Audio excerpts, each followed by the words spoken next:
Hi there everybody, this is Jason Prigge for The Coolest Coast. We are here at Red Arrow Park in Manitowoc, Wisconsin, right on the coolest coast.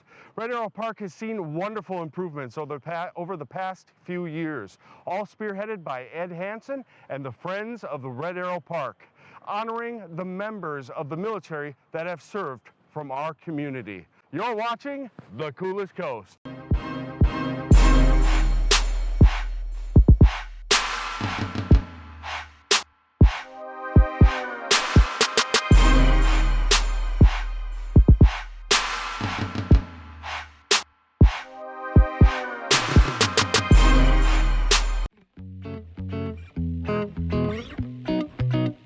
My name is Ed Hansen. I was born and raised here in Manitowoc, and today we're at Red Arrow Park. And the Red Arrow Park has a special meaning for me. As a kid, I used to play here on the two cannons that were in the park. But in 2010, I came back from Iraq and retired. And I was at Lates one day, and I looked at Red Arrow Park, and it was kind of shabby. And as the Command Sergeant Major of the Red Arrow and our last deployment to Iraq, I just felt that I had to do something to improve the park.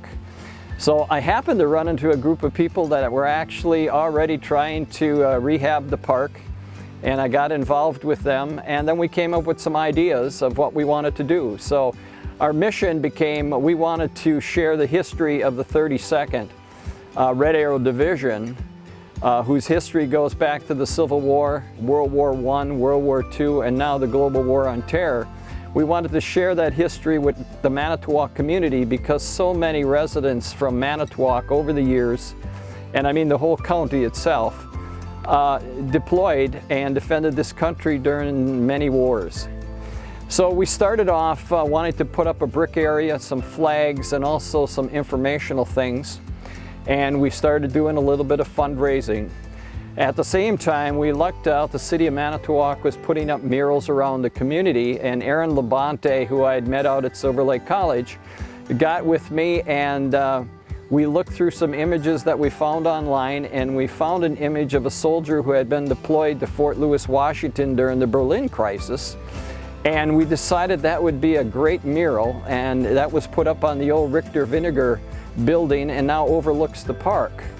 And that created some, I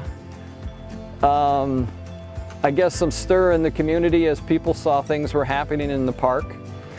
We put in, I was very fortunate that Irv Seiler was a friend from high school, and he came in and put in the concrete for us, and Eric Zabel from Zabel Monument gave us a great price on flagpoles, and that was our first project. Irv also, Seilers, also laid us a pad. We were going to try to get a tank for the park. Ultimately, we ended up getting something even much better. We've got an M1917A4 artillery piece that was historic to the 32nd from World War I and World War II, and is actually over 102 years old. We were fortunate enough to be able to move the cannon from the armory in Two Rivers, which used to be the home of the 121 Field Artillery, and we got to move it here to Manitowoc.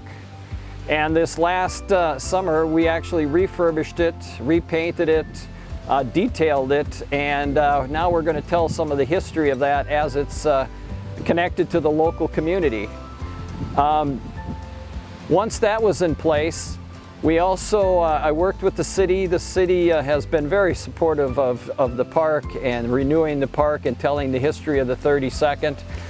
We put in a pathway and we put up the 6 service flags, and we've created some brick areas there to help finance some of the renewal of the park. We also put in a long trail that allows people now to walk down to the beach rather than having to walk through the parking lot. We're going to call that the Villa Verde Trail after the last battle that the 32nd fought in World War II in the Philippines. It became my mission that I wanted to tell the history of the 32nd, not only because of what we've done over many wars, but the fact that so many people from Manitowoc have gone and deployed with the Red Arrow over the years.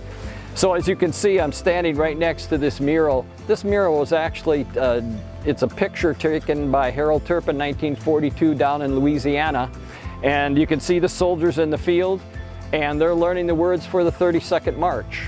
On the other side of this is another mural that was created by Aaron Labonte that shows a mural that we painted down in New Mexico by young Captain Dimer that shows the Red Arrow and all the units that deployed with us in 2009 and 10. So coming back here, my intent was with a group of people, volunteers, was to continue to educate Manitowoc and why it was Red Arrow Park, and not because it was named after Red Arrow Products, because Red Arrow Products was actually named after the Red Arrow Division, and because the founder was a Red Arrow soldier during World War II. All the improvements at Red Arrow Park are taking place because of citizens.